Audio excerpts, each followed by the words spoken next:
What's up, giggly witches? We're back with another episode. Hooray! Episode 37. 204/37 is what I have in my notes. Hell yeah, we're here. We're doing it. Last week, wow, we had so many technical glitches and we never got to our topic. We were all over the place. Oh my god. Terrible. So we switched. We're gonna hope we don't have tech issues today. We're manifesting it. And Yes. we are going to talk about divination tools, our favorites, and, how we, choose like which one we want to work with in different types of moments and energy and all that good stuff. It's going to be amazing. And I plugged some of my notes into ChatGPT and it made me a really cute chart that I can't wait to share with everybody. I was like, this is brilliant. I love it. But before we get to that, we gotta have some silly goosey time. Silly goofy time. Okay. I'm gonna say, why don't I go first? Because I feel like the one you're gonna talk about is probably gonna take a little bit of more time. Yep. Go for it. Okay. So, I have one PSA and then one thing just like that kind of made me feel good, and then one kind of like silly goofy kind of thing. Give us the PSA, the Pam service announcement. It's more of a Pam service announcement question. Oh, okay. Why are we so obsessed with cutting the grass? Why does it matter? Why do we have to do this every single week? It's just outside of my window because they do it obviously for the complex, that I live in. Oh, yeah. 2 hours a day. I have to show you this video. It is so loud, and they start at the crack ass of dawn, and I'm like, can you please wait for business hours? Like, probably because it gets really hot, huh? Is that why they start so early? I mean, I'm sure, but it's so loud. Yeah. And it goes for so long, and I understand that it's a big complex, but how are you outside of my specific window the whole time? How are you here?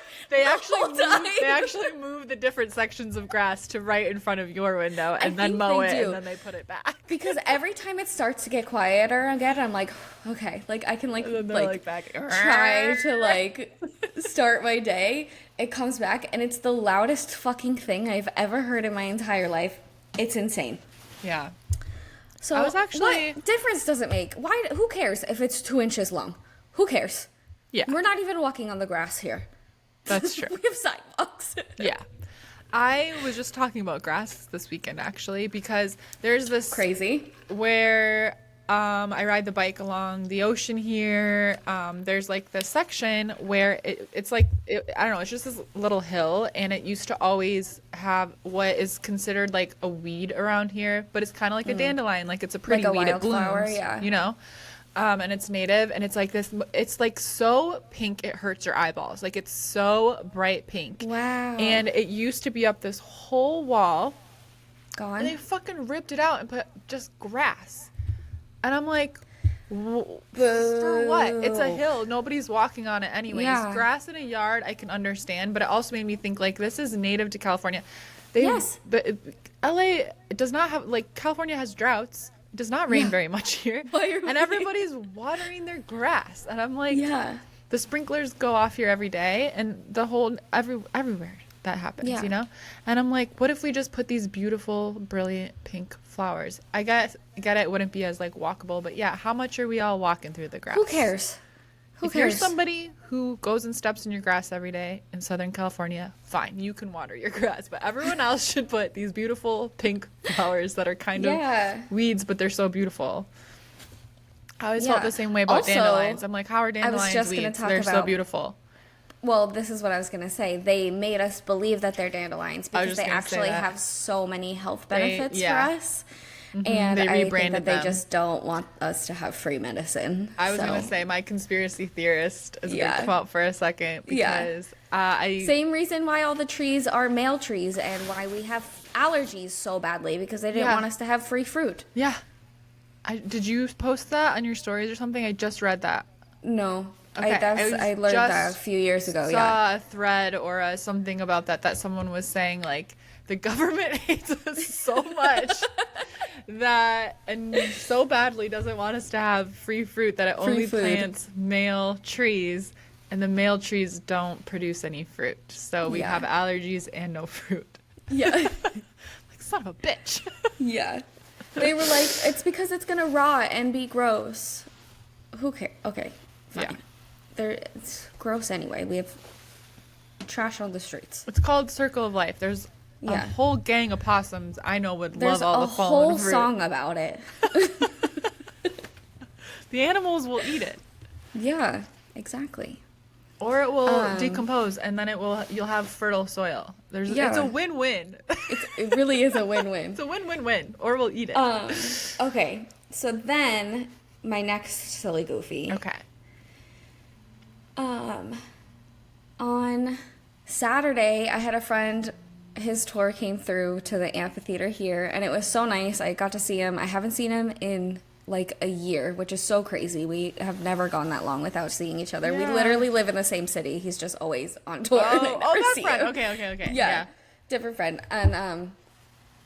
And well, not anymore. We don't live in the same city. But I was randomly scrolling on Facebook because I'm new to the city, and I was like, let me see like if they've got anything posted in here happening this weekend. And his tour was coming through, and I sent it to him. I was like, are you still on this? And I was like, I live here now. And he was like, wait, what? You're like, by the way. Yeah, you missed a lot in the last year. But it was so nice. And then I just like sat at the amp and like sat in his office, and we just like worked together all day. It was so nice. Got to see him. But one of the people on his tour who sat in, it was just the three of us in that office all day. And it was so crazy. She was like, oh, like, what do you do now? I told her I'm a psychic medium. And she was like, that is so crazy that you said that, because literally last night I was thinking about how I wanted to do a session again. And she's like, and I didn't know that you like how to find somebody or like who to go to. And I was like, that's so crazy. But then I also started talking about astrology, and she was like, I don't know anything about astrology. And then I ended up kind of giving her like an impromptu astrology reading. But the part that made me feel, well, besides the just like craziness of that timing, but the part that made me like kind of made me feel good was that I did the whole reading with no notes. No notes. I just did no notes. No notes. I did. So, and it's not like, and it's like not that I don't know anything without my notes, but I have them there just in case. You know what I mean? Like it's a lot of stuff to remember. It's like astrology. Removing the training wheels. Exactly. Even though you weren't leaning on them anyways. Yeah, and I did the whole thing. Okay, and that was like the third astrology reading I'd ever done in my entire life. I would like to and that was so crazy. I would like to propose that we, in terms of the podcast title, because you're our in-house astrologer, and you said developing, and I propose we throw that in the garbage, and you're just the in-house astrologer. Officially. Will you claim it? Say yes. I will, yeah. Yes! Say yes. Say yes. Or this ends here. Yeah, but I don't know. That's was just so cool. exciting. That's a big deal. Also, I think I don't know what to do with these. It's okay. Pam's growing out her bangs, everybody. It's going to be a journey for all of us. Yeah. But I think it is like when you're just kind of in the moment and you're not overthinking it. Like you didn't have like the Zoom on your calendar all day and you're like, thinking about it, and it was just like in the moment and you're in the flow, and and then those moments are when you realize like, oh shit, I know what to do. I do that with my sessions sometimes too, where I'll be like, like I'll be like, oh, how are we gonna fill up this whole hour? Da da da da. And I'm like, literally, never has it happened that we don't. maybe shy of like a few minutes, like you know, but nothing crazy. And I'm like, Sadie, you've been doing all of this for 5 years in different ways. I've learned new things and pieced them all, you know, now my sessions are kind of like all these different things that I've learned and whatever wrapped together, but I'm like, you know what you're doing, so why? Like, I still do that, but I get in my head before sessions too. I think like that's so normal. I think probably everybody still does that, even if they've been doing it forever. Yeah, I'm like, but girl, like there were like, you know, a couple things that I was like, wait, let me look this up really quick. But But muscle probably man, like you did it. 95% of it, I Yeah. was like, I did it myself, and I was like, wow, that was really exciting. Everybody and like it all say, like "Go really Pam." resonated with her. Yeah. So that was Book cool. your astrology reading with Pam. They're Show so notes. cheap right now. Link in the show notes. Yes. They're literally so crazy cheap. They're literally $25. You guys, you should all be tripping over yourselves getting there. They won't be that way forever, so They won't be that get way. in while you can. Dun, dun. Get it now, or else you'll pay more Yeah. money. Yeah. Yeah. We also talked about Pam reading my chart like on an IG live or something. So let us know if you think that would be fun. You can learn all of my secrets. I'm giving permission. All my secrets. I'm like, oh shit, maybe we should have done this on live. Okay. And then my very last one is just, it's kind of silly, goofy, kind of business related, but I decided that I wanted to give all of my offerings like bookish titles. Fun. Like, because I'm like a book nerd and I love that. And I was like, you know what? Like, I want to incorporate that more into my business. So, like, for example, if you know the Crescent City series, it's one of the ones I've been wanting you to read. I went, never read it. I went, sure, go on. My astrology readings are now called Starborn. I love that. And I don't know the connection, but I still Yeah, like the you'll- name.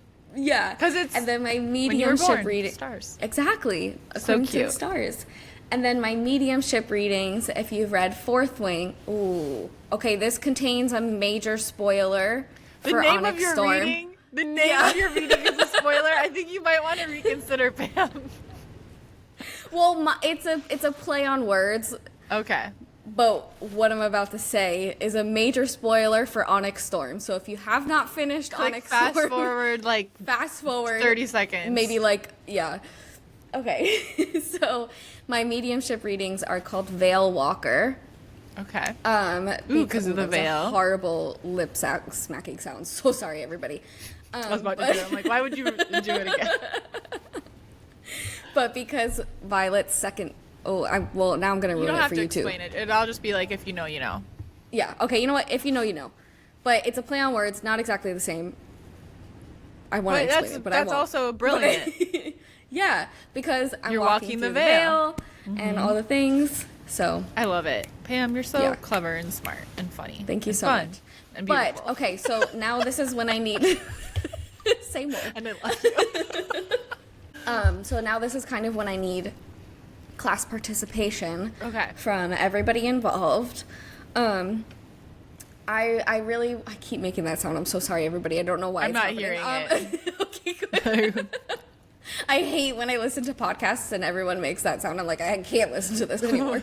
When I did Goddess Things, we had like all 5-star reviews, but one of them was like, there's just too much mouth noises. I was like, it's probably me because I have oral fixation, so I'm always sipping on my drink. So now I try I to think like that's what it. Yeah. move my mic away when I take a sip, and I try to be really quiet. But I'm like, I can't. I'm always Yeah. I'm always very hydrated. Yes. Okay, so I want to find a name for my tarot readings. I kind of like took them away for a while, but they've also just been sneakily on my website for the last few months.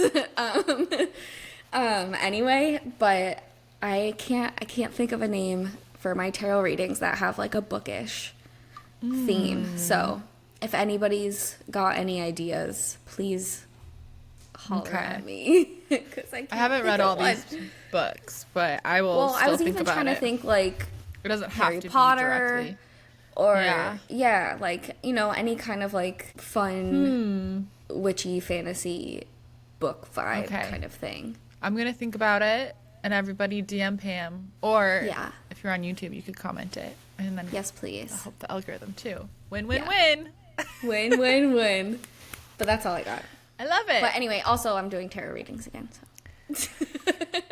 Get your They're email tarot, get your readings. astrology, get your psychic medium. I love it. I love it. I love it. Okay, I have 2 dramatic things to talk about. Yes. Okay, so one of them is I have the biggest announcement of my life. And then the other one is that I found a baby possum. Those are separate things. Oh, I thought the possum was gonna be the biggest announcement. Well, that was this is crazy. Okay, I'm gonna save the biggest announcement for next. Pam, you know Okay. it, but I'm ready to share it. I thought you were gonna be like, I have a child. I gave birth to a possum. I was like, what the heck? How did that get in there? No. Yeah. Oh my God, you guys. One of those surprise pregnancies. But it's a possum. That would be fine with me. When I was little, I don't know why this was a joke to my dad, but he always told me there was kittens in my belly. Okay. like he would like tickle me and be like, oh, I can hear the kittens in there. And so, but I was like a child and I was like, there's kittens in there. I didn't understand it was a joke. Anyways. I was like, I wouldn't mind. I tell everybody that I gave birth to Boo. Yeah. Like, you can see the family resemblance. Exactly. Okay, let's start with the possum story. So, first of all, I haven't updated social media, so Pam, you don't know some of this story. But let's start from the beginning. So, like 4 or 5 days ago, there was a little tiny baby possum, smaller than the palm of my hand, out back here. And I didn't immediately take it because I was like, I don't know how far away the mom is. You know, you don't want to just like immediately scoop up a baby animal. Yeah. So, I know they're often left alone. Just put that out there. Yeah. Public Sadie announcement. Public camp Sadie service announcement. Yeah, I was very careful throughout this whole process. I'll explain all of it, but if you ever find a baby possum, and I genuinely mean this, DM me. I will give you my phone number. I will tell you everything I learned in this whole process. I genuinely might sign up to be a foster for possums because I learned that this time of year there's so many abandoned and orphaned possums. It's their mating season. There's tons of babies being born. They're found all over the place because, okay, let me back up. So I see this little baby possum. It's all alone. I leave it for about 4 hours before I decide, okay, it's dark, it's cold, this little baby's like shivering. I'm going to bring it inside because it's been 4 hours and it's still alone. I feel like that was more than enough time for it to, you know, be reunited with its mom. So brought it in a shoebox. It's so cute and small. And I was really nervous. I felt bad, like, picking it up, you know? I don't want to scare it. But I had a little towel, and I picked it up. And this little possum's, like, shaking and kind of, like, they kind of, like, hiss almost. They open their mouth, and he was making this squeaky noise. Like, he was really scared. But as soon as I picked him up, I felt his little body, like, I mean, I think they play dead. But he, like, goes limp, and then I put him in his box, and he's just passed out, and he's just sleeping. So I was trying to, like, research that night, like, what can I give him? PSA, you cannot give possums cow's milk. They're lactose intolerant. But from what I could see, he wasn't, like, a baby because he had all of his fur, but he was also so if they're 7 inches or longer, they can survive on their own, so you should leave them. That's still very small, but this little guy was about 4.5, 5 inches, so I kept him. And I took him in. He's sleeping. I'm like, okay, first thing in the morning, I'm gonna call a wildlife rescue. I'll be able to drop him off. They'll know what to do, you know? Yeah. So the next morning comes. I'm calling and calling and calling, and everywhere is like, no, we don't take possums, or no, we're full, try this place. So I'm progressively calling out to like farther and farther away places. I'm like, I'm going to have to drive this fucking possum like 2 hours somewhere, which I will. I'm going to save this little guy. I'm glad it ultimately didn't work out that way. But nobody's taking possums or they're full. I finally get referred to the national, by the way, this exists. The National Possum Society of the United States of America. I'm looking it up right now. I can't remember the website now. I think it was like, National Opossum Society US, or you could just Google that. But there's a national society. So I call them. The guy that gives me that phone number, he's like, hey, it's going to just be an answering machine. Nobody's going to pick up. It's going to say you can't leave a message, but you can. They help connect people with volunteers. So I was like, okay. So I listened to this like 10-minute long messaging machine because I'm taking notes because it gives you all the details on how to take care of a possum. It's like, if it's pink and there's no fur, it's not going to survive, leave it. If it's this big and it has a little bit of fur, here's what you do. If it's this big and it has all of its fur, here's what you do. And then it gives you everything you need to know. To know how to take care. Pets? Question mark is one of their tabs. They're not good pets, by the way. Once they get bigger, they bite. Yes. So I get all the details and I leave a message on the machine, but basically the machine was like, from April till June, our volunteers are busy and the likelihood of us calling you back is very slim. I was like, great. Okay. So I left my name and my phone number. Never got a call back.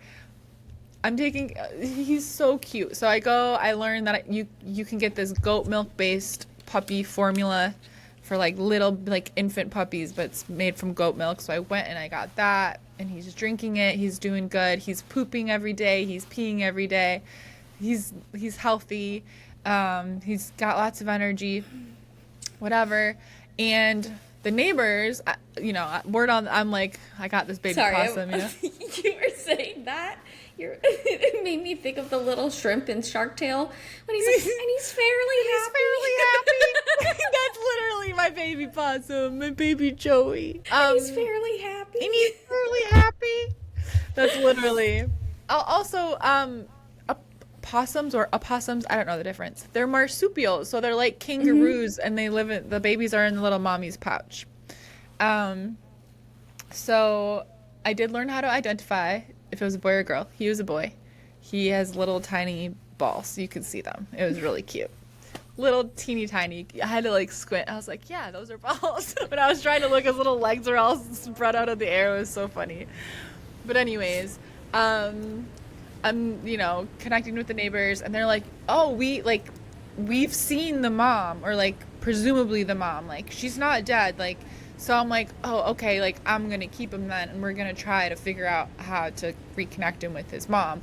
Or it sounds like nobody's going to help me or take him anyways. He's like 5 inches. So if he grows 2 more inches, I can like release him back into the wild. Like, I was like, I'll keep him that long. They grow so fast when they're little anyways. So I'm like learning how to take care of this little guy. After like 2 days, I was like, he's so cooped up in this little box. I think he's going crazy. There was no reason for me to think that other than my psychic senses. I was like, this is a little box. He needs to exercise. So I started taking him outside for grass time. And we're just really having a lot of fun. And like, I'm trying not to like bond with him too hardcore, but like, it's hard because I'm making sure he's okay. I'm feeding him whatever. He lets me hold him. I'm trying not to like, but it's so hard. He's so cute. Yeah. And he's like when we were outside, he would come crawl on me, and I haven't posted all of this yet as of Monday, but he started to love hanging out in my hood because it probably felt like a pouch because it was like warm and whatever. So I just let him like be in my hood of my hoodie for like a little while, and we were just having the best time, and I love him so much. But then last night I get the call or the text, whatever, from my neighbor. They're like, the mom's out back, like where we found the baby. I was like, I'm immediately like emotional. I'm like, oh my God, it's happening. I'm going to reunite baby with mommy. And so he's lived with me now for like 4 or 5 days. Okay. I'm in love, but I know I'm not going to keep him and try to make him a pet or anything. I knew this day was coming, but I didn't know. I had just made him a bigger box and put all these enrichment activities in there. I had like got like I was on the website was Possum Lover 777 and it gave me all these ideas to make his big box more entertaining and whatever. I had just done all of this stuff, and I get the text at night. I think the mom's out back, so I go out there. Do we think that there's like Possum Lover 776, 775, 774? I was like 777. Angel number. Yeah. But do we think that there's maybe there's 777 others? Yeah, probably. I wouldn't doubt it. I love these things. I'm obsessed now. So I like go outside, and the neighbor's like, oh, like it ran away. You know, she was like, I turned the headlights off on my car to try not to spook it, but I, you know, saw it driving in. So, and I'm like holding the baby. I was calling him baby Joey because they're called Joeys, like baby kangaroos. That's what they're called. So I was holding baby Joey in like a little towel in my hand already. And so I was like, okay, I'm going to go inside. I'm going to grab some cat food because I read that the adults can eat cat food. And if you have like an injured one or something, you can feed it some cat food. And I was like, that'll get her to come back. So I fill up this little cup of cat food. I set it out. And then I just step back and wait.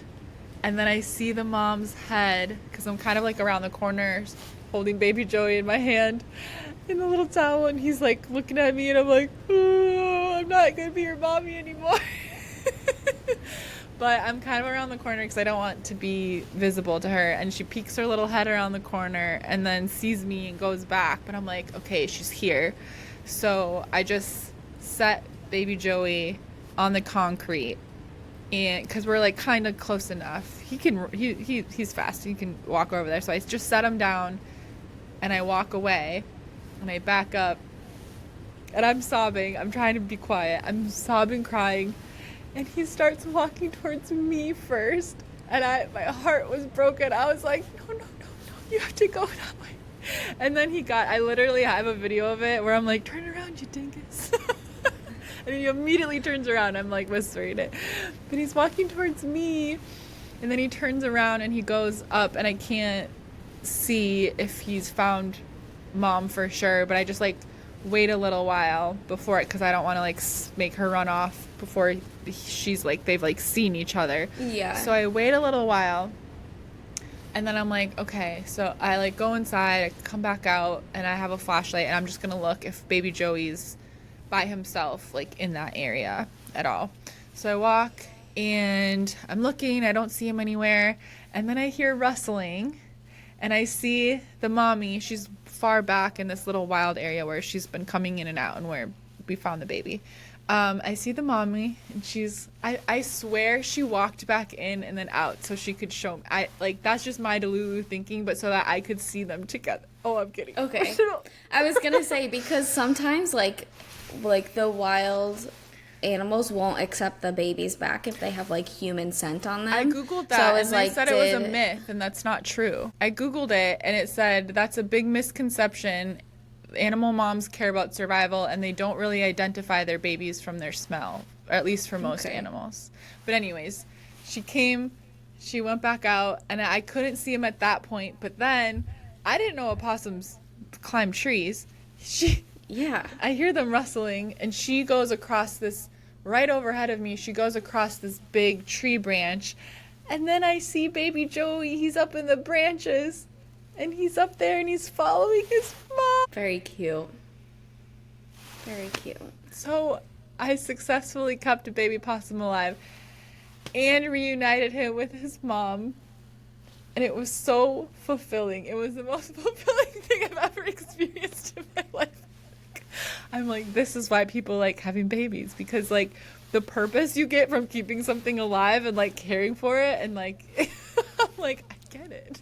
I don't know if I could foster again like that, but it was so amazing, and I miss baby Joey. I was gonna bring him on if he was still here. I was gonna be like, look at this baby possum, but he's gone, but he's with his mommy. It was a successful mission.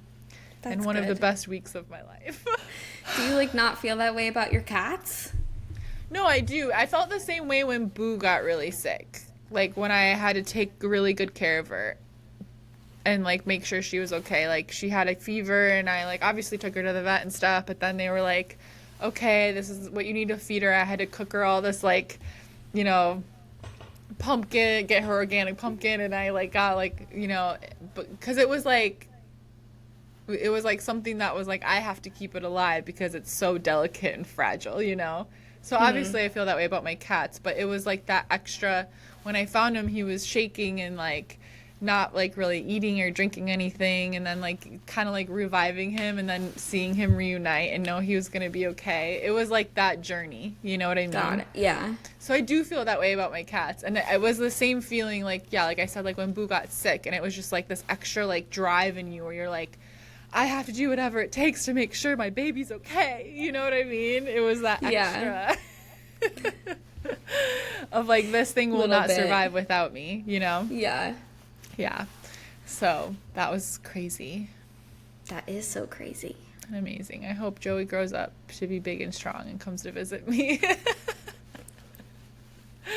And he can come visit me, because my other huge announcement is that I'm moving back to here. Where's here? Where's here? Redondo Beach, where I lived before, right next to my old apartment. Just tell everybody exactly where you live. That's good. I meant like Los Angeles. Yeah. Like, well, it's a city. I live in Redondo Beach. It's not the... Yeah.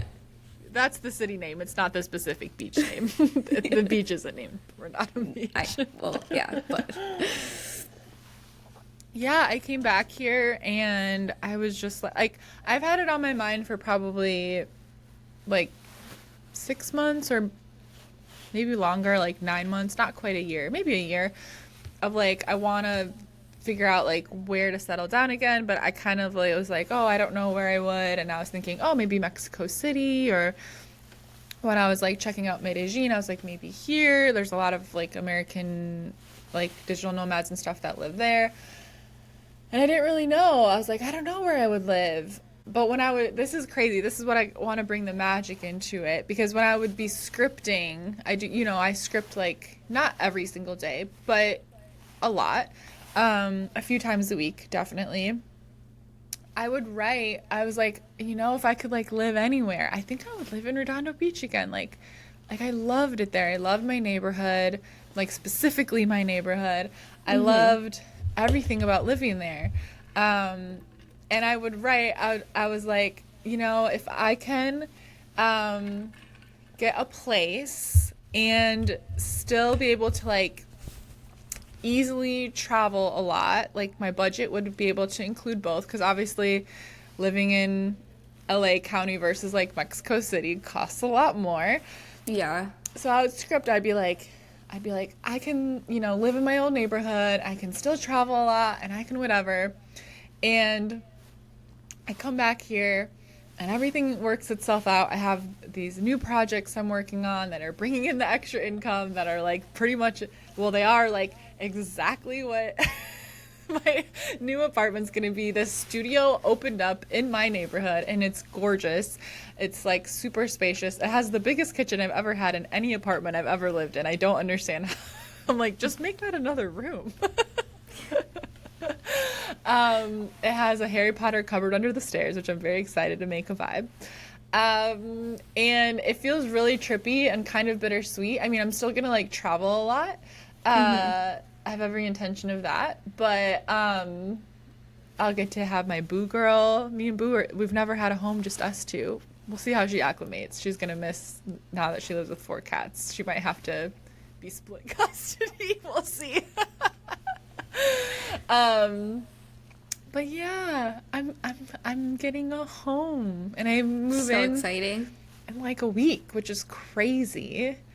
And I'm so excited, and it was so trippy. I already said this, I think, in a different episode, but it was so trippy coming back here, because it kind of felt like I had never left or something. Like, I was like, did the past 2.5 years happen? Because I'm like in my own neighborhood. Plopped back in. Yes, I'm house sitting for my ex, and yes, we will be neighbors.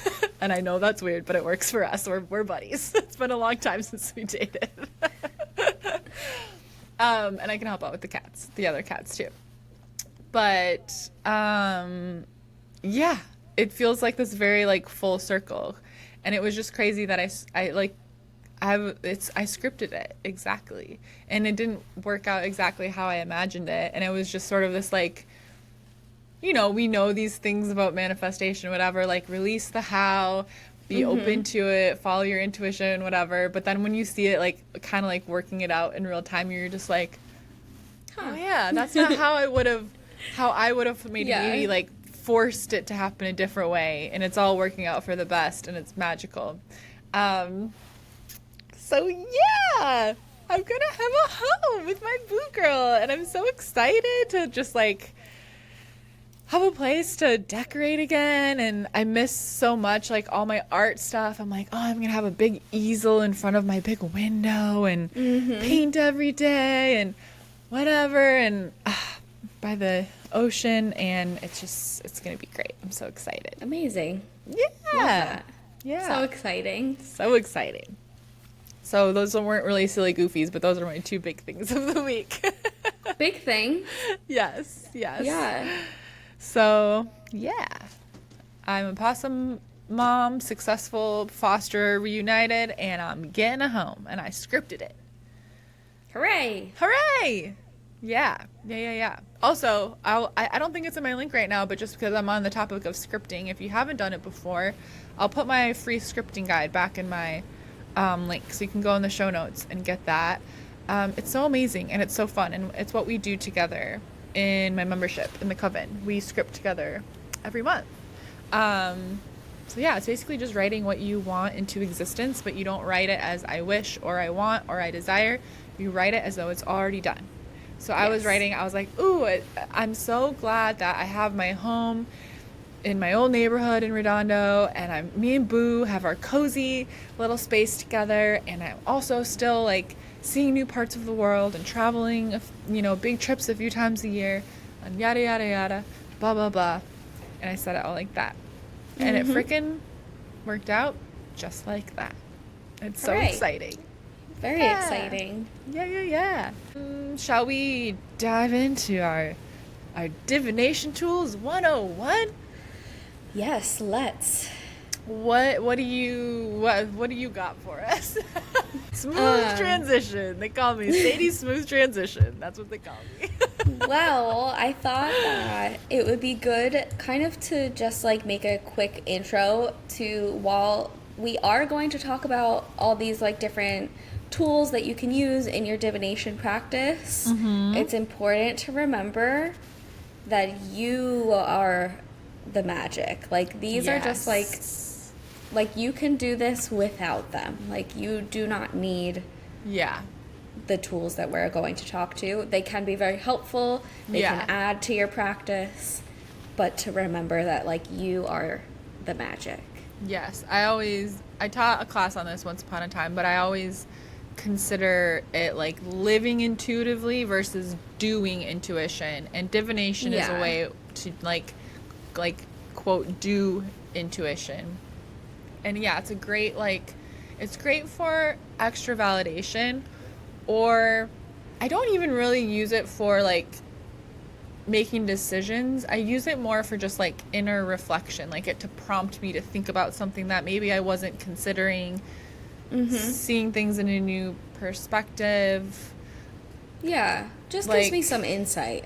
Maybe like, something that I'm not seeing. Exactly. It can help you with the decisions, but not in like a should I do this, yes or no kind of thing. Like it's not the best for yes or no questions. Even pendulums, like that, typically is more of a yes or no situation.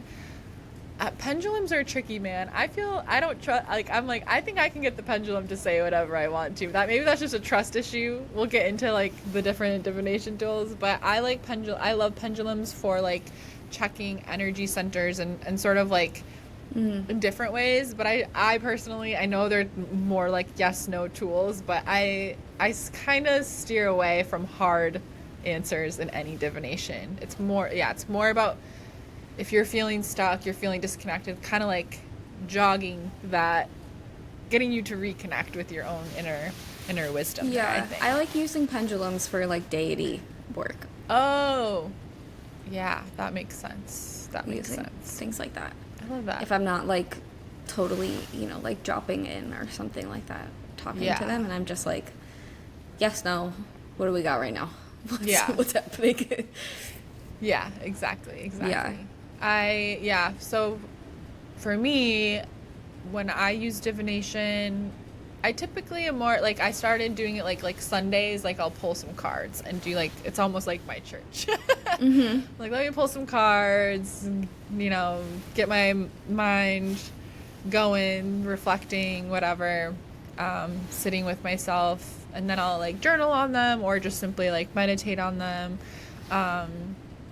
That's typically, I think, I don't know if you've experienced this, but once you become a reader for other people, and I'm not really doing readings right now very much unless somebody like DMs and specifically asks, but like once I became a reader, I stopped reading for myself, which is just for no reason. Backwards. It just, Yeah. just like, and then whenever I do pull cards, I'm like, oh, that was so nice. Why don't I do that more often? So I started doing it on Sundays as like a little treat, Reset. a little treat for myself. And I've been doing oracle cards. I read with tarot, but I've been pulling myself oracle cards, and that feels I do love an oracle card. Yeah. Feels more Gentle. like open. Yeah. When do you use divination? Any type, most often? For example, I was just trying to decide if I was going to, it's 555 for me. I just You looked at mine. You looked. Haha, made you look. You got me. But it's actually crazy because I'm talking about like something that's going to bring me change. So 555. Ooh, chill. Oh, I just gotta chill. So I was trying to decide if I was gonna like start this program or not, and so that I just used tarot for, but not in a yes or no, but kind of a like, hey, if I do this program, what could the outcome look like for me? Like, what might this bring for me? Yeah. And the answers I got were the Seven of Pentacles reversed and the Knight of Pentacles reversed. Oh, and interesting. this program is kind of helping me to like get back into a flow, heal from burnout, all these things and everything. And the way that I read it, especially since both of them were reversed, the way that I read reversals are either like you're really stuck in this energy or you're coming out of this energy. Oh, okay. And so for me, reading the like Seven of Pentacles, this card of like patience and waiting and like, you know, things like that, and kind of being like stuck in the in between, being in reverse, I'm like, okay, I'm coming, like that would help me come out of that. And then like same with like the Knight of Pentacles coming out of that energy. So I love that. Like, that's a really good example. Yeah, if you have like a yes or no question, it's like how do you ask the question? Like Pam's like okay, yes or no, should I invest in this? But the question for the tarot deck is more like, what can I get out of this? Or like, what can I, or you could even approach it like, you know, where I'm at before this program, a card for being in it and the expected outcome of it, and sort of like reflecting that way, and not using it so much as a predictor, but kind of like seeing, like allowing yourself to see like the journey of like an energy scope, just like a potential energy. Yeah. I love that. That's such a good example. And that even could change, you know, that like we're saying, it's not a predictor, because that Seven of Pentacles and Knight of Cups could change if I half-ass the program, or if I, you know, go insanely hard and like burn out on your burnout. Burn out in my burnout course. Like, you know what Yeah. I mean? Or if I like do it really well, you know, XYZ. Kind of thing. That's like, it's so important to like, and I think this is like a skill sometimes, especially just depending on if you tend to be a more like glass half full versus glass half empty type of person. And it's not bad if you're a glass half empty type of person at all. But when you're using divination, you want to make sure you're asking empowering questions. Yes. So not like, why am I so bad at this? It's like, how can I get unstuck and be better at this? Or like, I don't know, maybe that's not the perfect example. No, but right path.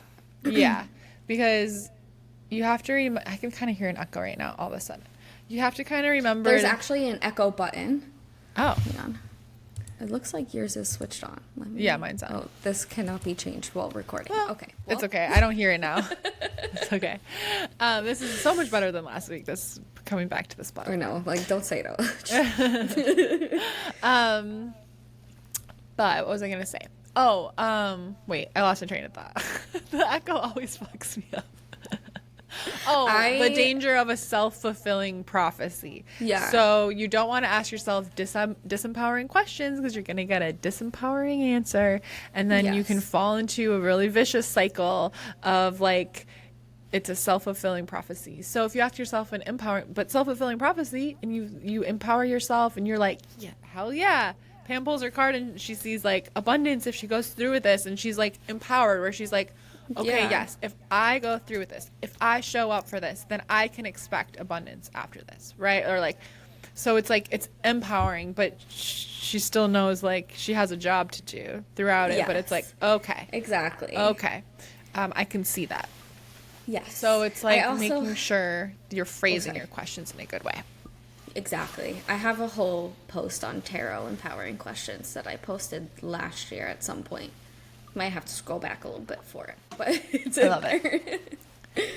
I love it. Yeah, if you are in the coven, there's a class that's called like Divination Ethics and the Self-Fulfilling Prophecy, and you can watch that class. And we go all throughout that. There's really great examples of like making sure you're interpreting in empowering ways and asking good questions and how to be wary that you're not doing that to yourself. And because it's really, especially with tarot, depending on, especially if you're learning and you're looking up what stuff means. Yeah. Some people, it's really fear infused. There's drama. It's really not empowering at all. The booklets that the Rider Waite comes with are like absolutely insane. Bonkers. Like, what? Don't use those. Biddy, and they're always like tarot, 3 words. Yeah. They're like, death, betrayal. And I'm like, how's every card? I'm like, I'm looking at a baby happy riding a horse in the sun, and you're telling me this means death? No, it doesn't say that on there. You're telling me this means betrayal? That's a silly example. But they really are like so dramatic and weird. So dramatic. But Biddy Tarot is always the one that I referenced when I was learning. She does really empowering explanations. Biddy Tarot. Yes. So I love that one. Me too. If you're looking for empowering I'll still go to her for these. Yeah. If I want to look up something. It's so funny because when I read for others, I'm like, my intuition's just flowing. I'm like, da, da, da, and then I pull cards for myself. I'm like, let me just look that up a second. Yeah. Like, let me just let me double check this. Let me double check that. But yeah, you can use divination tools. I wrote like helpful to just gain general clarity if you're feeling kind of stuck, disconnected. Like there's a fog over your life. Sometimes I feel that way, and I'm just like, ugh, like what's next? What do I even want? Like, you're in that like kind of like bleh energy. That's my professional explanation of that. Let's also put out a Pam service announcement and a public Sadie announcement here that if you're pulling tarot cards on a man, move on. That is not allowed, actually. If you think, I should pull cards about this. Nope. He's out. Next. Absolutely not. Thank you. Next. Thank you. Next.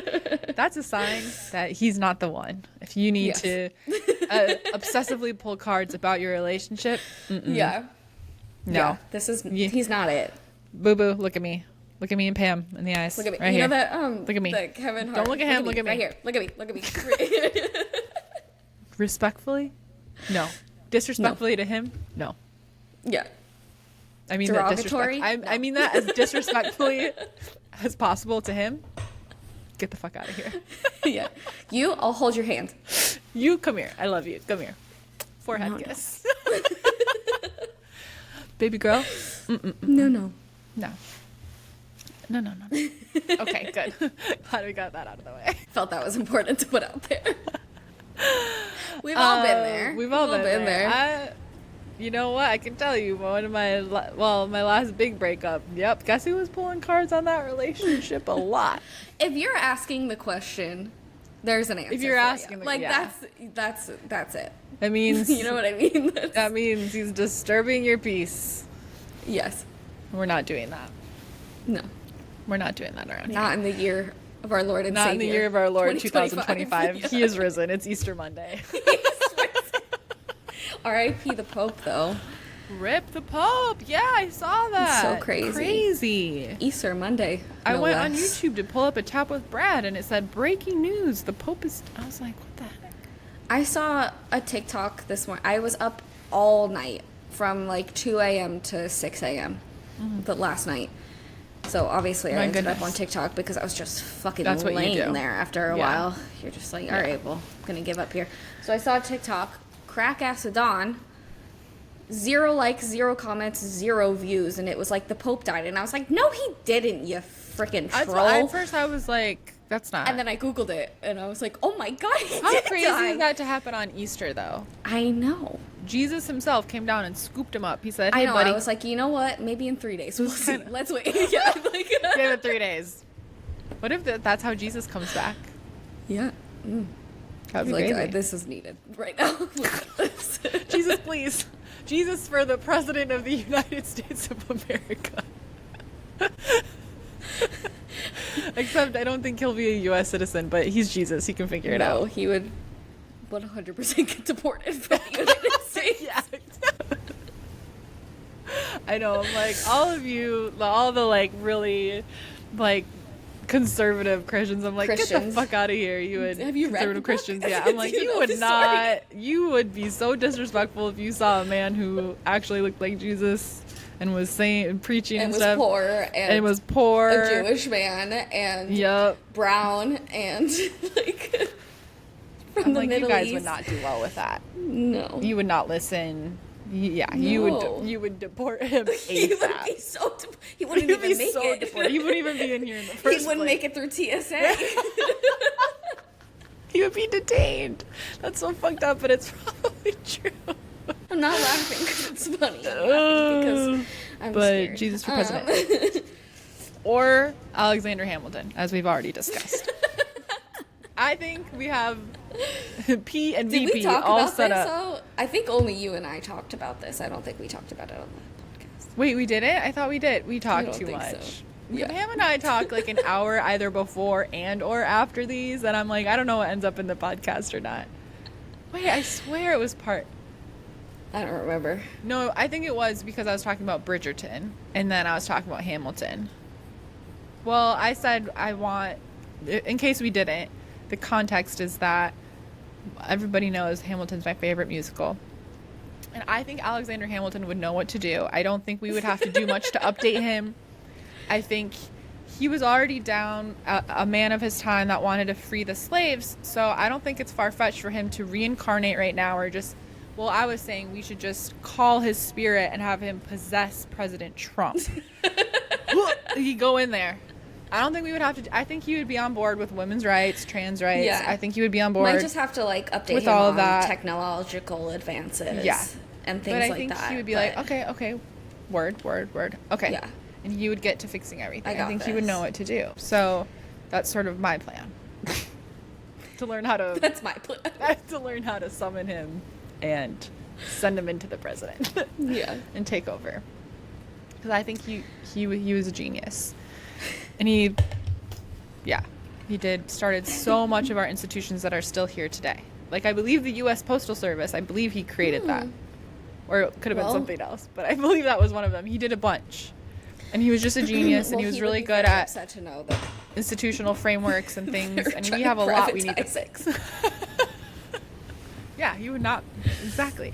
Maybe that's our ticket to get him to come back. I'll be like, you're not going to believe this, Alexander. You got to come back. You got to fix this. You got to save the USPS and a lot of other stuff. He's going to be like, what did you guys do? This is a mess. I'll be like, we didn't do it. But you got to help us. Please. Yeah. Here's Jesus. He's your vice president. Because Alexander has a political mind, but he needs Jesus's heart and values. Well, they both have good values, I think. I know. I think Jesus has pretty solid values. He would be okay. They're certainly better than Trump. Anything's a step up when it comes to loving humankind. From Trump. While we're at it, let's bring Mary Magdalene back too. You know I feel what? like While we're at her. it, Secretary of State Mary Magdalene. You know what? No, she's president. I changed my mind. She's fucking president. First woman's president, Mary motherfucking Magdalene. Yeah. But Alexander should then be vice president because we do need a political guy up there because he, Mary's gonna be like, what? Jesus could be like chief of staff or something like that. Yeah. Jesus, your Secretary of State. We have it figured out. Now, witches, let's get to Perfect. work. Yeah. We can use our divination tools to help us get there. Yes. Full circle. Yeah, the pendulum. Which, like Pam was saying, that's another way you can use divination tools to connect with your spirit guides, loved ones in spirit, deities. It's always a good idea if you're using a tool like that to just be specific about who you're calling on. Yes. I personally, for protection, I like to say, Archangel Michael, please act as my gatekeeper. Only allow the energies I'm calling on or who are like beings of unconditional love or have my highest good in mind, something like that. And block out the rest. It's really that simple as just stating your intentions and stating your boundaries. Yes. Yeah. Because I say the same thing. We've all seen spooky Ouija board, stories, we don't use movies, the Ouija stuff. board. Okay. Well, it's because I would never use them, but it's because people don't protect themselves and they don't. And they don't close it. And they don't close it. But any divination, a Ouija board is a divination tool. There's just a lot of scary stories connected to it, but they are safe to use if you use them correctly. I still find them too spooky because I have a vivid imagination. Yeah. But you just want to keep that in mind with other divination tools too. If you are like using them beyond your own intuition, right? Like set the intention. It's really that simple. It's nothing to get like nervous about. Yeah. But if you're just like pulling cards, like just you and you're just like vibing, like don't worry about it. But I'm saying if you're like, okay, okay, Aphrodite, I want to talk to you. Yeah. Then sometimes that can open up. Other spirits are like, what are you doing over here? Yeah. What'd you say? I could be Aphrodite. I could be Aphrodite. Yeah, there's like tricksters and stuff. Nothing to stress about, right? No. But yeah, or like just your voice is also very powerful. Like you're the boss. Like you're the boss in that. You're the final space. boss. Like in the space that you create, you're the boss there. Yep. One of my favorite things, just to kind of throw this story in there, is I've talked about her before, but Taylor Page.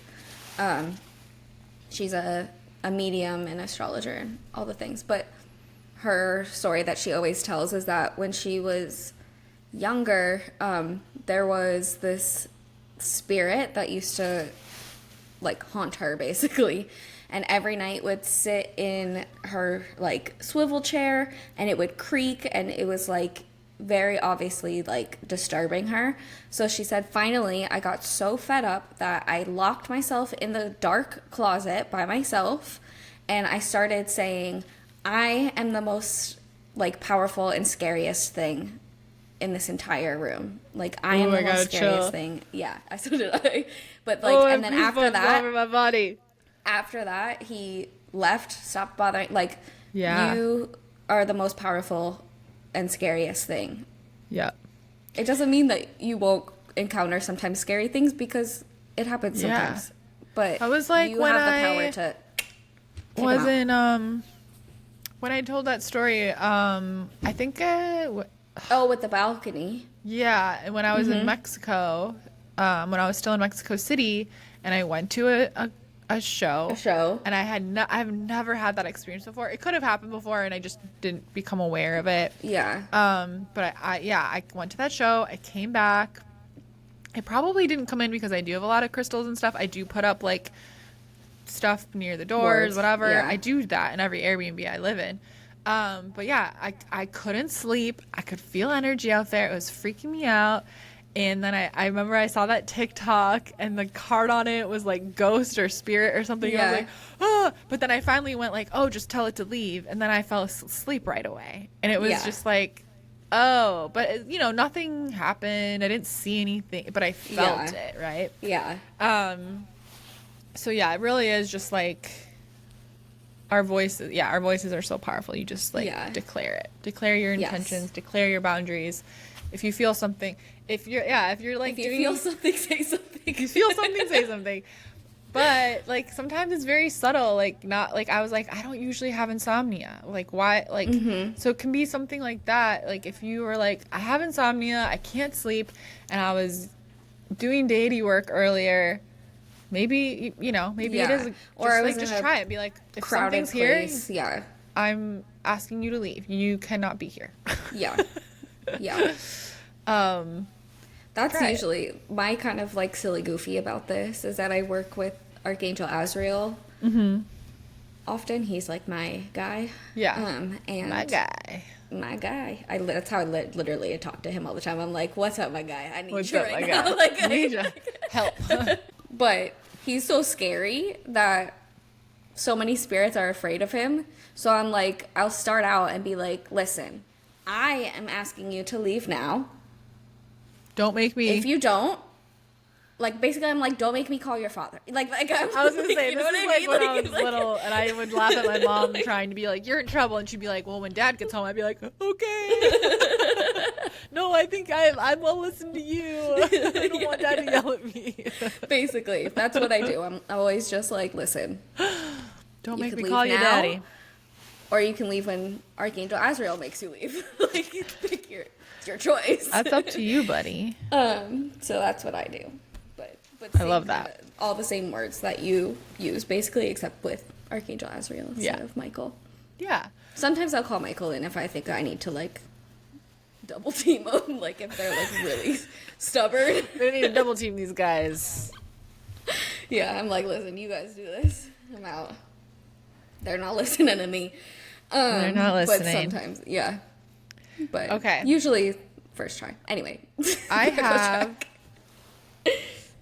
I have this cute little table that ChatGPT put together to me. So I thought we would go through one by one and I'll read it and then we can add our own flavor to it. Perfect. Okay. So this is when to use which divination tool. And as I'm looking at it, I'm like, you know what? Maybe I'll like literally, it's in my Notion right now, but maybe I'll like screenshot it and make it something you guys can like download for free, because I love it. It's cute and I think it's helpful if you're like brand new to divination and you're trying to decide like what things maybe do I want to invest in first if you don't have any tools yet, or like you're just like, I don't know, it's just cute. Okay. Yeah. Okay. Or send it to me and I can maybe also put it in the video. Oh, yeah. Okay, beautiful. Okay. Also, I didn't read through every single one. I read through the first couple, so I'm curious what it says and if we agree and if we want to add to it. And I can always add notes to it. Okay, but I think it's cute. Okay. So the first tool is tarot. It says it's best for deep introspection, uncovering subconscious patterns, storytelling, and transformation journeys. I agree with that. I agree with that. You can kind of do a card pull and kind of like tell a story. Good answer. And it says the vibe is like a mystical therapy session, which I love. I think that's true. I think so, yeah. Because especially sometimes compared to what it says for Oracle. It is a little bit deeper. It's a little bit more real, raw, a little bit more tough love. Yeah. It's like a therapist that's not going to just be your like, yeah, bestie. You're always right. Yeah. Oh, everyone else is wrong and you're always right. It's not going to be that kind of therapist. It's going to be a like calling you out on your shit kind of therapist. Yeah. Absolutely. Okay. I love this compared to Oracle cards because I think this is very accurate. Okay, so Oracle cards, on the other hand, best for quick clarity, affirmations, gentle messages, daily pulls. Vibe like a cosmic pep talk. Also cute, also more of the vibe because they aren't as like, they're usually, gentle is the right word. Like they're very, it's usually like positive affirmations or like, so I do think it's more of a pep talk, inspiration type vibe versus a therapy session where you're getting really like, oh, my tough love. Patterns from my childhood that still fucking me up to this day. Yeah. I think that I think that's pretty accurate. I love that. I think so too. Every time I lean back, I never pick up my thing and I'm like, oh, right, that sounds so much better. There we are. There she is. Okay. Pendulums. best sorry, for... really, I don't know why. What? But I had the urge to just go, this I have no idea where you're at. is not even relevant, but for some reason, this is what just came into my head, where I like picked up the microphone and could finally hear myself again, but it made me want to go, surprise shouting. Do you remember that sound? It was everywhere for a second. I can hear it in my brain right now. I can hear it. That's Pam to everybody. Here she is. There she is. Oh, okay, please continue. Pendulums, best for yes, no clarity, energy checking, like checking your chakras or blocks, and decision making. Now, I don't think, again, I think it's, I feel like anytime I've been like yes or no, it says what I want it to say, and I don't really trust it. But that might be my own, I feel like I can get it to, it's not my tool of choice, because I just, for yes, no. I love doing it. You can't really do it on your, well, you can do it for yourself, but like I like doing it on somebody else, where I'll hold it over a chakra. Okay. And it'll be like balanced or unbalanced, and I'll know which direction is which and check chakras that way. But you can still do it for yourself, but you would just name it and like think about that energy center as you're moving through the different ones. But I like being able to hold it directly over. It's kind of hard to do that to yourself. Yeah. That's what I like to use pendulums for a lot. But that's just me. It works for other people. I just don't trust yes, no. That's fair. I do love a pendulum. I think especially when I was starting and I didn't have like the capabilities to really hear anything, like clairaudience wise. Yeah. Things like that. And I would you use your intuition with it. So mine is mostly like gut feelings and knowings. So if that matched what the pendulum was saying, I would kind of roll with it. Yeah. One thing. Oh wait, sorry. Finish your thought. Sorry. Oh no. Sorry.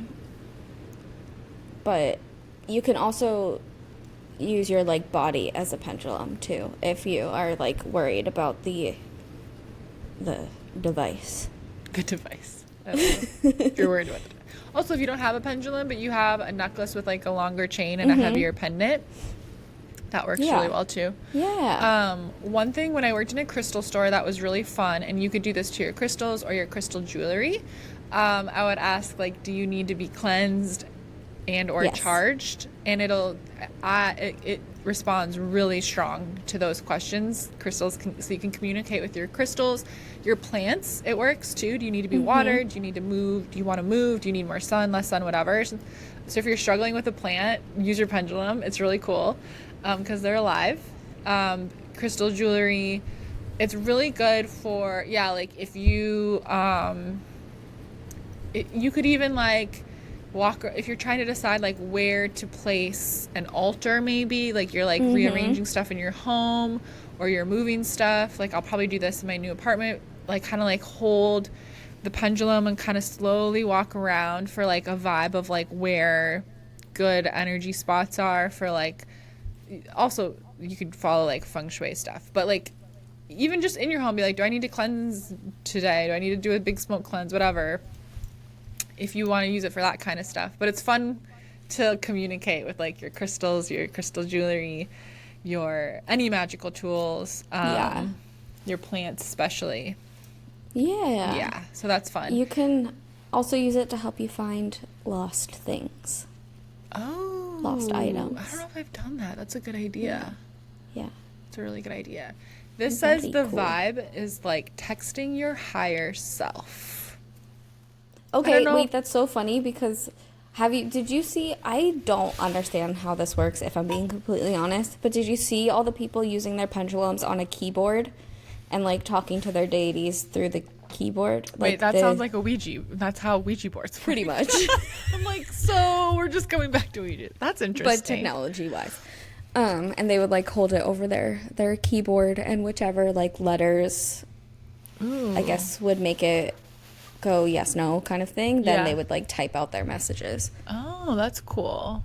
Yeah. Yeah, if you're just asking your own intuition stuff too, that works really good.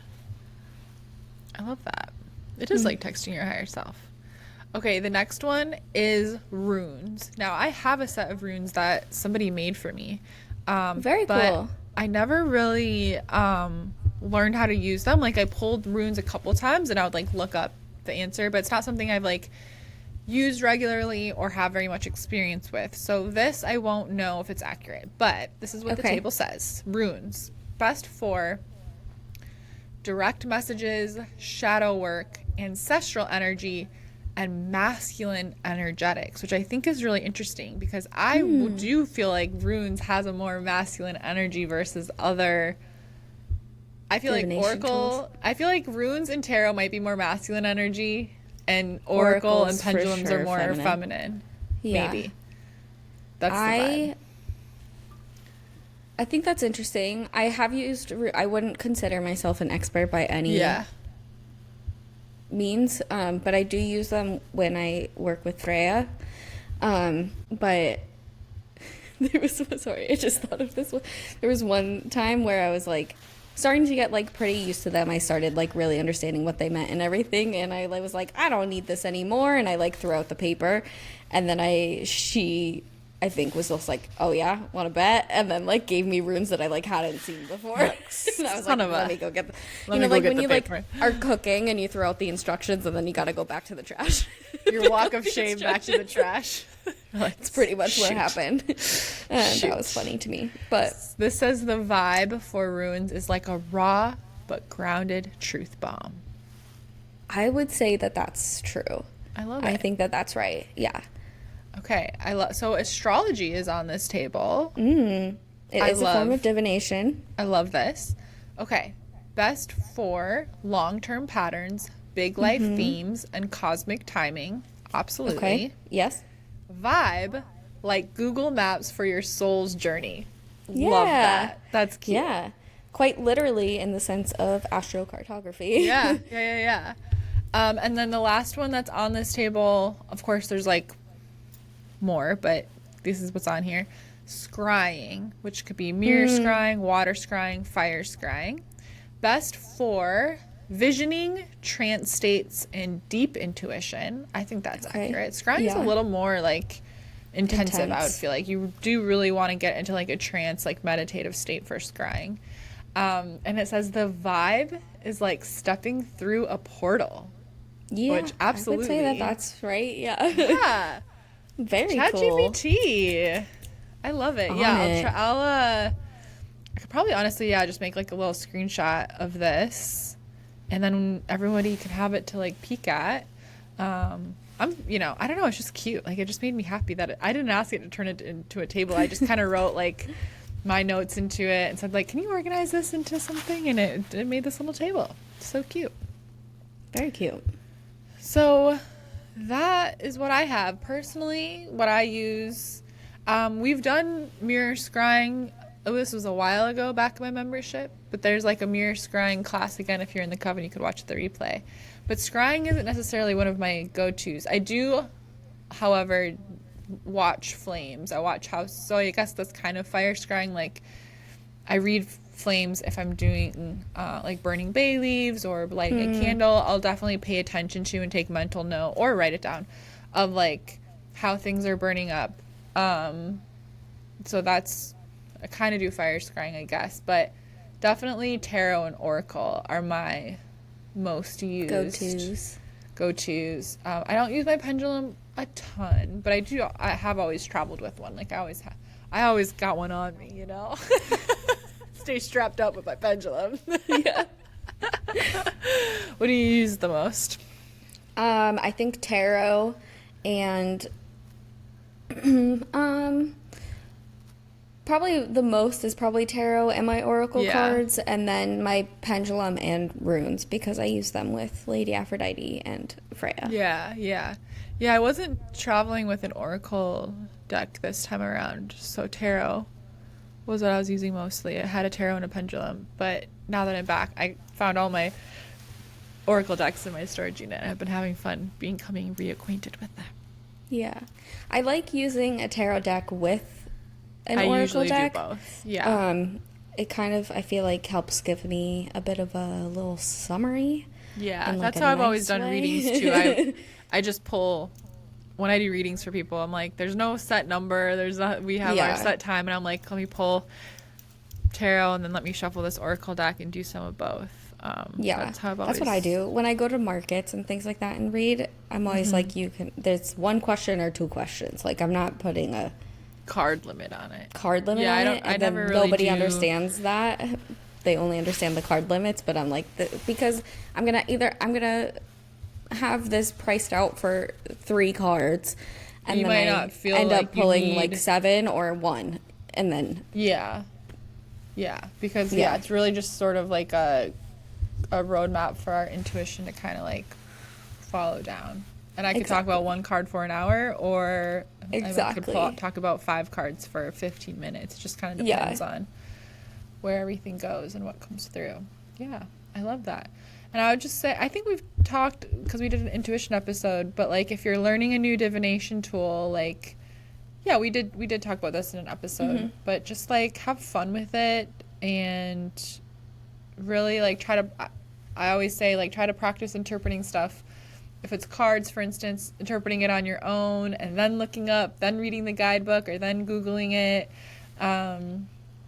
and just like enjoy the journey, the process. And it's a tool that's meant to build trust in your intuition, not make you dependent on yes, them for Yeah. your intuition. So don't I think like when I first started pulling cards and stuff, I was really obsessed with it. I was like, oh, so I wanted to ask it absolutely everything. And it's okay to like go through that for a short period of time. But then I kind of became aware. I was like, oh, I think like I'm putting all of the weight of my intuition, like putting all the pressure of that, or the like I'm kind of like funneling out, dispersing my power into these tools where they should actually be funneling power into me and feeding me, not me like diluting my power into them and depending on them to tell me something about me or my life. So let them Exactly.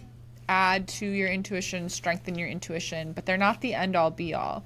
And that's why it's up to your intuition to interpret things. So if you read a definition of something, it doesn't resonate with you, sit with that and go, but what does this mean to me and my context and what I'm asking? Yes. Yeah. Also, really quick on that too, is that sometimes I've found that like I'll pull a card and I'm not meant to look at the card itself, like let's say Judgment, for example. I'm meant to, or let's just see what's on the front of this. Okay, it's still from my last reading. Like it's not meant to be the 7 of Pentacles. It's meant to be like the watering can, and that's visually represented in this. Yeah, and that's what I'm supposed like, to your see, eyes or like drawn the to in windows. art Yeah. first. Yeah. That's a really good.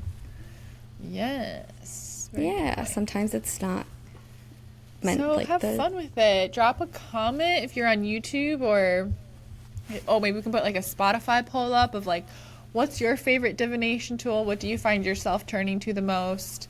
When do you use? What do you feel like the vibe is? Did you agree with the ChatGPT chart? This was so fun. Oh, it's 333 here.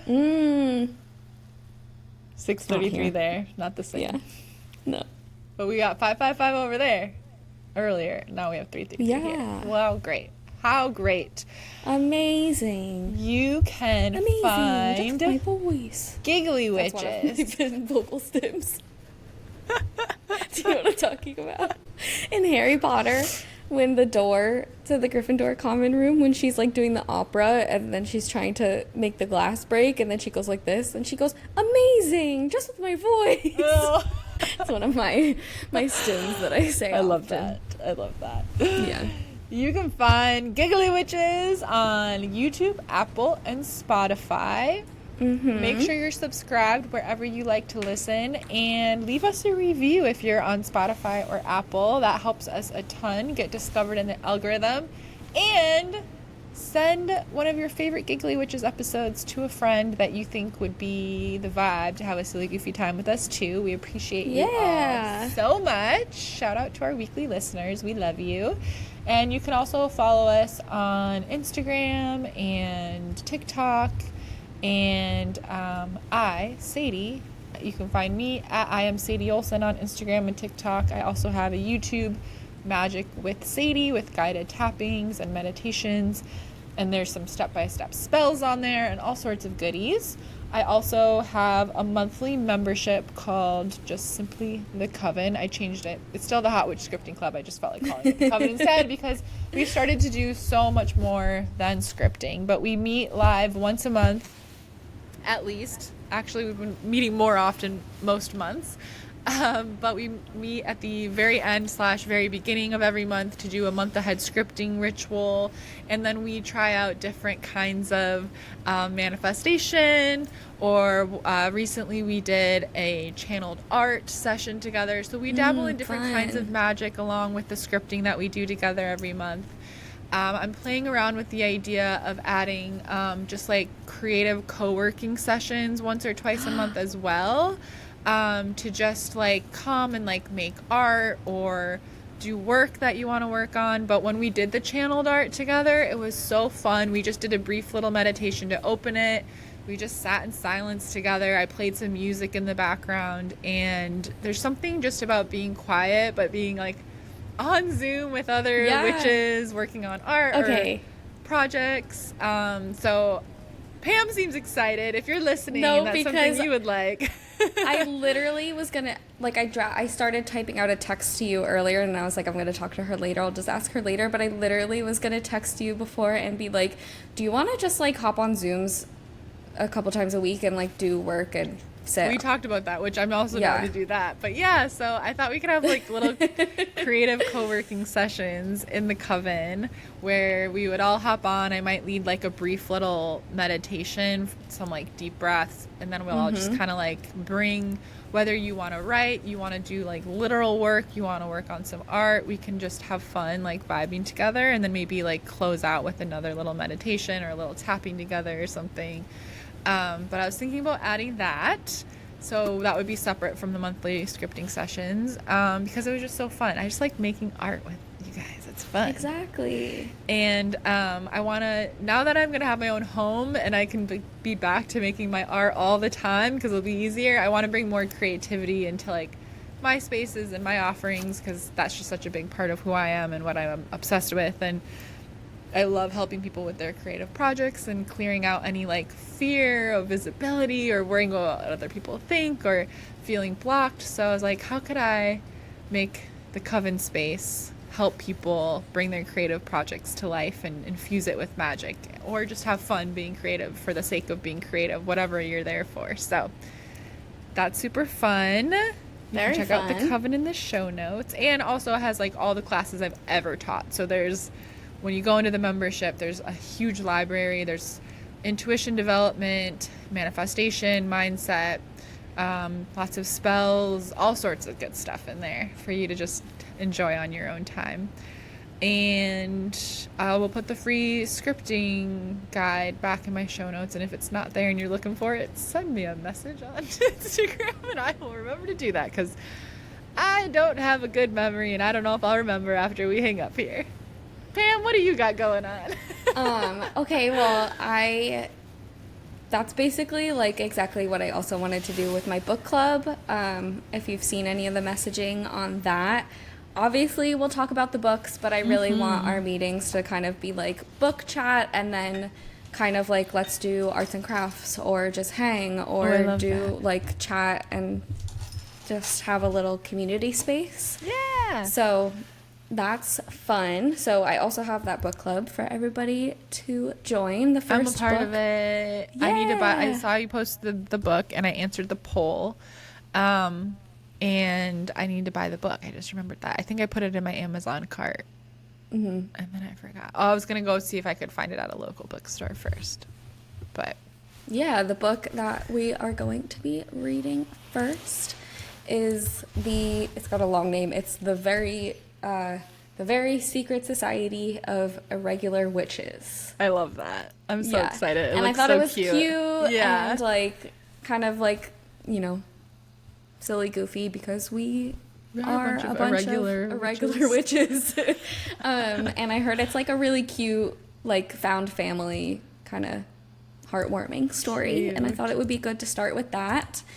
So I have the book club for you to join. I am officially doing astrology readings, my starborn readings, my Veil Walker mediumship, psychic mediumship readings, and my tarot readings, TBD to be named, but they are they're available in there. What else have I got going on? I think that's it for now. Yay! Yay! Stay giggly, witches. Well, see you next you week. can find me at Velvet Snake Oracle. Oh, yeah. At Velvet Snake Oracle.